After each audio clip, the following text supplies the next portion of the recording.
আমার আল্লাহ রূপ দিয়েছে, যৌবন দিয়েছে মা, রূপের বড়াই করো না, ছিলা কলার মতো বাজারে নেব না, মাছি বসে যাবে ডাঁসে খেয়ে নেবে। আল্লাহর নবী, দয়ার নবী, বিশ্বের নবী বললেন, ওগো জিবরাইল, এই মহিলাগুলি কারা, এই মেয়েগুলি কারা? নবী বললেন, ওগো জিবরাইল, ওই যে আপনার মেয়েটা, ওই যে আপনার মেয়েটা, ওই যে একজন তরুণ যুবতী নওজোয়ানি নারী, সেই তার বয়স 12 বছর থেকে 42 বছর বয়স পর্যন্ত, 12 বছর থেকে 42 বছর বয়স পর্যন্ত তার জওয়ানির অবস্থায় বেহায়া, বেপরদা, নির্লজ্জা, নির্লজ্জ হয়ে রাস্তা, পথে, ঘাটে, বাজারে, স্কুল, কলেজ, ইউনিভার্সিটি, বিশ্ববিদ্যালয়, মায়ের বাড়ি, শ্বশুর বাড়ি, যেখানেই গেছে বেহায়া, বেপরদা হয়ে গিয়েছে। অর্ধ উলঙ্গ। অর্ধ উলঙ্গ মানে কিছু ঢাকা কিছু ফাঁকা, একে বাংলায় বলে অর্ধ উলঙ্গ। কিছু ঢাকা কিছু ফাঁকা। জিবরাইল বলেন, নবী গো, ওই যে মেয়েটার দিকে হাজারো হাজার, লক্ষ লক্ষ পুরুষ, হিন্দু, মুসলিম, জৈন, বৈধ, খ্রিস্টান, ইহুদি, নাসারা, দেওবন্দি, বেরেলি, হানাফি, কাদিয়ানি, মালিকি, হাম্বলি, শিয়া, সুন্নি, খান, পাঠান, দারুখোর, মদখোর, সুদখোর, জেনাকারী, ব্যভিচারী, অত্যাচারী, ধর্ষণকারী, যুবক থেকে নিয়ে বুড়া পর্যন্ত এমন কোন আল্লাহর বান্দা ওই মেয়েটার দিকে তাকিয়েছে? তবে কতজন তাকিয়েছে? 12 বছর থেকে 42 বছর। 12 মাইনাস কত বাবা? 30 বছর। তবে ওই 30 বছরে ওই বেটি ছেলেটির দিকে কতজন তাকালছে বলতে পারবে? যদি বলতে পারেন, এখানে যতটি মোবাইল আছে আমার পকেটেরটাও দিয়ে দেব। এক একটা মোবাইল আমার, দুটা তো, একটা 20-এর আছে, একটা 17-র আছে, দিয়ে দেব। ভাইজান, তবে আমার মেয়েটার দিকে, আমার বেটির দিকে, আমার ওই বোনের দিকে কতজন তাকিয়েছে এটা যেমন বলে দেওয়া সম্ভব নয়। তাদের পেটের ভিতরে যেই বাচ্চা এত দেখা যায় তা বলা সম্ভব নয়। নবী গো, ওই বেটি ছেলেটার দিকে, ওই মায়া লোকটার দিকে, ওই নওজোয়ানির দিকে যতজন তাকিয়েছে, প্রত্যেকটা তাকাতে একটা করে বাচ্চা দেওয়া হয়েছে।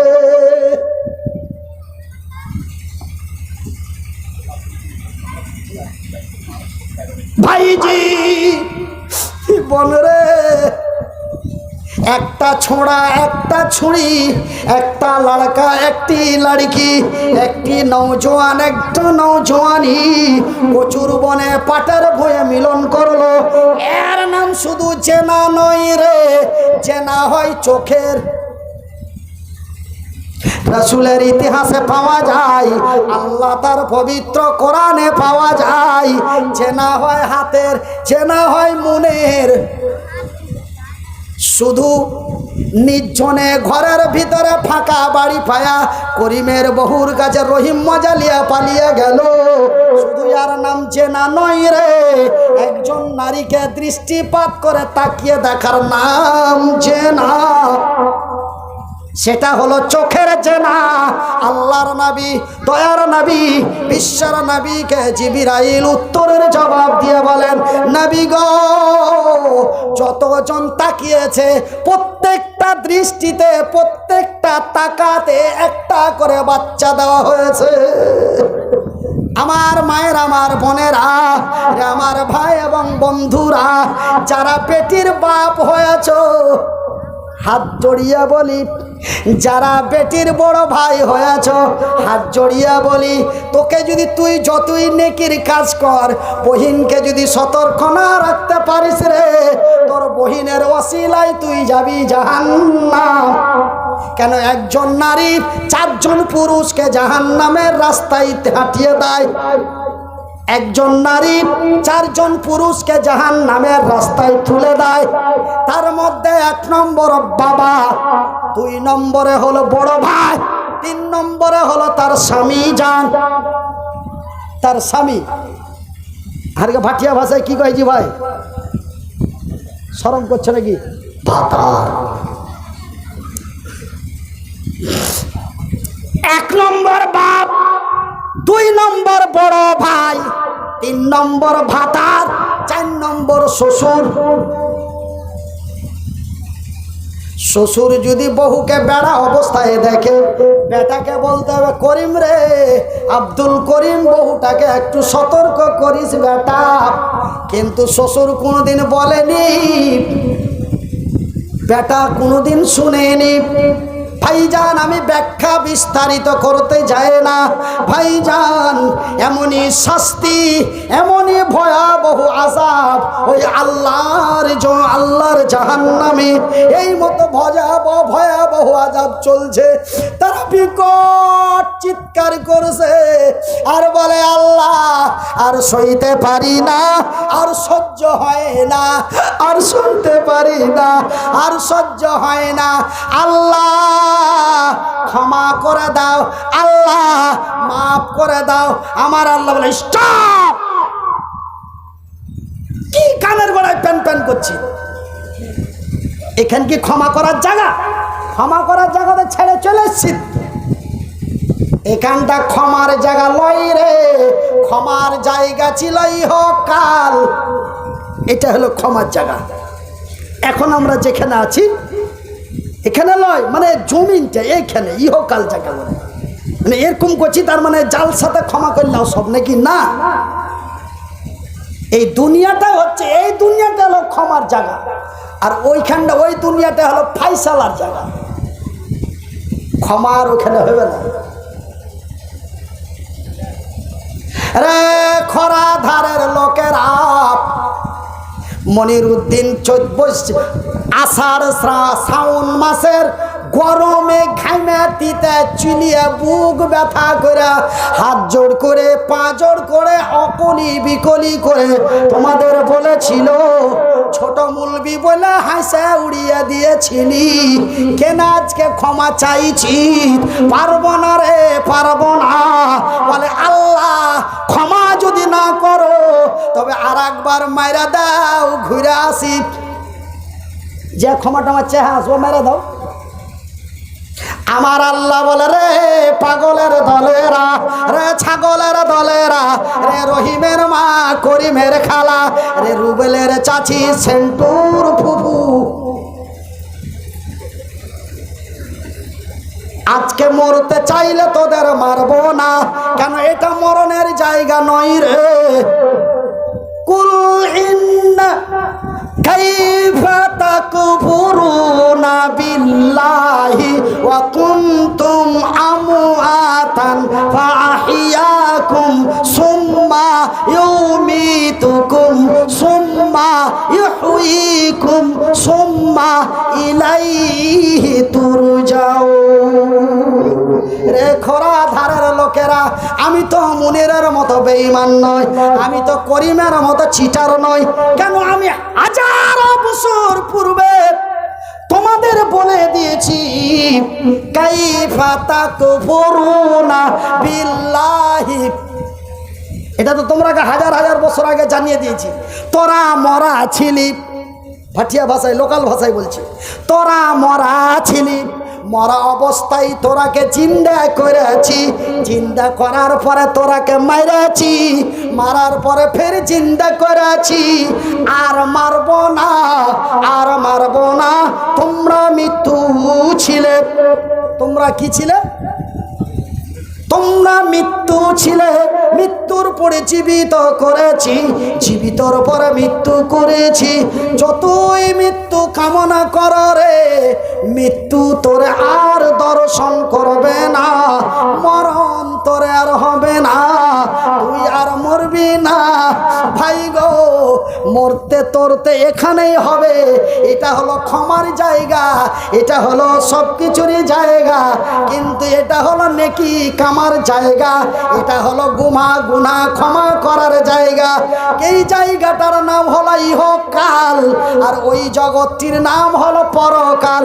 ওখানে আর নেকি করা যাবে না, ওখানে আর ক্ষমা চাওয়া যাবে না, ওখানে হলো বিচারের ফাইসালার দিন, ভালো এবং মন্দ জায়গার দিন।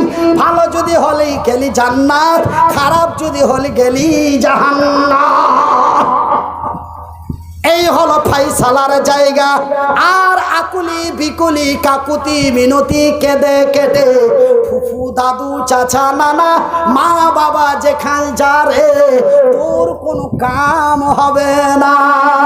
ওয়া উম্মিহি ওয়া আবিহি ওয়া সাহিবাতিহি ওয়া বানিন। মেম্বার প্রধান সরপঞ্চ মুখিয়া এই কি কহছে, মাথা গরম হয়ে গেছে। আছে আছে ওইগুলা আছে, মাথা গরম হয়েছে।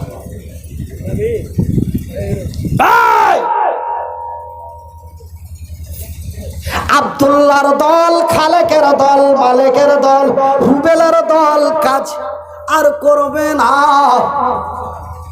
এমএলএ এমপি মুখিয়া সরপঞ্চ তো দূরের কথা, যেই তোর কক্ষের কইজার মা, যেই মা তোর পেটে রেখে দুধ পান করে মানুষ করেছিল, উম্মিহি, সেই দিন মা তোর কাজে আসবে না, বাবা তোর কাজে আসবে না।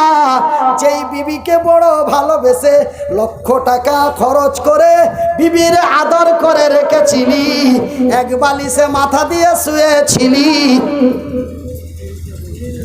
বিবি না খেলে স্বামী খায় নাই, স্বামী না খেলে বিবি খায় নাই, এক বালিশে শুয়েছিলাম, এক দাঁতুলে দাঁত মেজেছিলাম। এত মহব্বতের ভালোবাসা বিবির, যেই বিবির জন্য মাকে গাল দিয়েছি, যেই বিবির জন্য বাপের উপরে বাঁশ তুলেছি। তোমার দিকে তুলে নিকে হয়েছে অনেক, সুবহানাল্লাহ। তবে আরকে দিকে আরকে দিকে একই নাকি বা? আচ্ছা, পয়দা ভাইদা দিছে পাড়া পড়।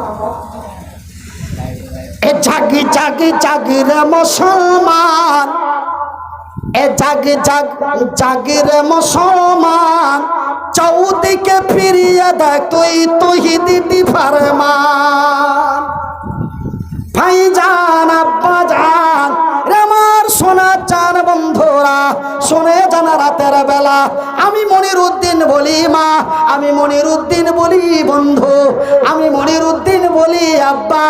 এই সময়ময় মৌসুম নেকি কামায়ে মৌসুমে বাহার, এই জায়গা নেকি কামায়ের জায়গা, এই জায়গা গুনাহ মাফের জায়গা। ভাই গো, ওই জায়গায় আপনি কোনো সাহায্য সহযোগিতা পাবেন না। নেতা মন্ত্রী এমএলএ সরপঞ্চ মুখিয়া তো দূরের কথা, সেই দিন মা তোরে উপকারে আসবে না, বাবা আমার উপকারে আসবে না। এমনকি ভালোবাসা বিবি রমণী সাহেবা, যে আমারে মগরবের পর থেকে ফজর পর্যন্ত বুকে লেপটা জড়িয়েছিল, সেই বিবি ওয়াসাহিবাতিহি, সেই বিবিও সেদিন আমার কাজে লাগবে না। ভাই গো, এই জন্য আমি মনিরউদ্দিন আপনাদের ভাই, আপনারা আমারই ভাই।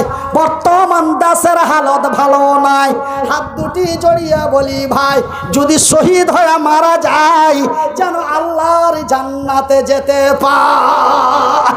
আজকে নূপুর শর্মা উল্টো পাল্টো কথা বলে, এমনি করে ভাইজান যোগী আদিত্যনাথ বলে अगर बंगल हमारे हाथ में आए तो पहला गो हत्या बन किया जाए। বাঙালে জয়টা মিটিং করেছে, প্রথম তাকরির এটা করেছে, তারপরে অন্য তাকরির করেছে। বাঙালে জয়বার ভোট চাইতে গেছে, তৈবেন अगर बंगाल हमारे हाथ में आए तो पहला गो हत्या बन किया जाए। ভাইজান, সহ্য আর কত ধরবো, ধৈর্য আর কত ধরবো, ধৈর্যের বাদ যখন ভেঙে যাবে আমরা রাস্তায় নেমে পড়ব। আমরা যদি রাস্তায় নেমে পড়ি রে, ওরা তো আর চুরি পিঠে থাকবে না, ওরাও তো নেমে পড়বে। আর যদি পিটাপিটি ঠ্যাঙাঠেঙি লেগে যায়, ওরা তো বেশি আমরা তো কম, ওরা তো বেশি আমরা তো কম, আমরা তো শহীদ হয়ে যাব। কিন্তু ভাই গো, এমন শহীদ হয়েও না যেন শহীদ হওয়ার পরেও জাহান্নামে যেতে হয়। ওই শহীদের মধ্যে দু রকম আছে নাকি? হ্যাঁ, তুমি মারতে বেশি পারবে, লড়াই করতে বেশি পারবে, তার লেগে তুমি দু বোতল মেরে দিয়ে মারপিট করতে